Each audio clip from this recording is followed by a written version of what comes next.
بسم اللہ الرحمن الرحیم الحمد للہ رب العالمین والصلاة والسلام علی سید المرسلین وعلی آلہ وصحبہ اجمعین۔ محترم حاضرین، آج آپ کے سامنے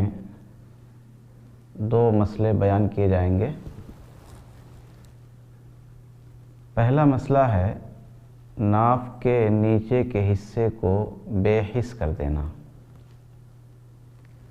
آپریشن کی وجہ سے یا میڈیکل ٹیسٹ کے لیے کبھی ناف کے نچلے حصے کو بالکل بے حس کر دیا جاتا ہے۔ آدمی اوپر سے مکمل طور پر اپنے ہوش و حواس میں رہتا ہے، لیکن نچلے حصے کا اسے بالکل احساس نہیں رہتا ہے۔ اس حالت میں اگر ہوا خارج ہو جائے تو اسے کچھ پتہ نہیں چلے گا، اس لیے نچلے حصے کو سن کر دینے کی وجہ سے وضو ٹوٹ جائے گا، کیونکہ اسی بنیاد پہ حدیث میں نیند کو ناقض وضو قرار دیا گیا ہے۔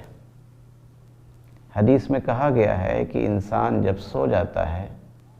تو سو جانے کی وجہ سے ہوا کے خارج ہونے کا پتہ نہیں چلتا ہے۔ ظاہر ہے کہ بے ہوشی یہ نیند سے بڑھ کر کے ہے، اس لیے تمام علماء کا اس پر اتفاق ہے کہ بے ہوشی کی وجہ سے وضو ٹوٹ جائے گا، تو چاہے اسے مکمل طور پہ بے ہوش کر دیا جائے یا اس کے نچلے حصے کو سن کر دیا جائے جس کی وجہ سے اسے ہوا کے نکلنے کا احساس نہ ہو، دونوں صورتیں یکساں ہیں اور دونوں صورتوں میں اس کا وضو ٹوٹ جائے گا، وضو باقی نہیں رہے گا، کیونکہ اس بات کا امکان ہے کہ ہوا خارج ہوئی ہو اور اسے اس کا احساس نہ ہوا ہو، اسے پتہ نہ چلا ہو۔ دوسرا مسئلہ ہے نلکی کے ذریعے پیشاب پائخانہ۔ بعض امراض کی وجہ سے پیشاب اور پائخانہ کے جو طبعی راستے ہیں، ان طبعی راستوں سے فضلات خارج نہیں ہوتے ہیں، بلکہ اس کی جگہ پہ جسم میں جگہ بنا کر کے ایک پائپ لگا دیا جاتا ہے اور اس پائپ کے ذریعے سے پیشاب پائخانہ نکلتا ہے اور ایک تھیلی میں جمع ہوتا رہتا ہے۔ ظاہر ہے کہ اس پیشاب اور پائخانہ کے نکلنے کی وجہ سے اس کا وضو ٹوٹ جائے گا، وضو برقرار نہیں رہے گا،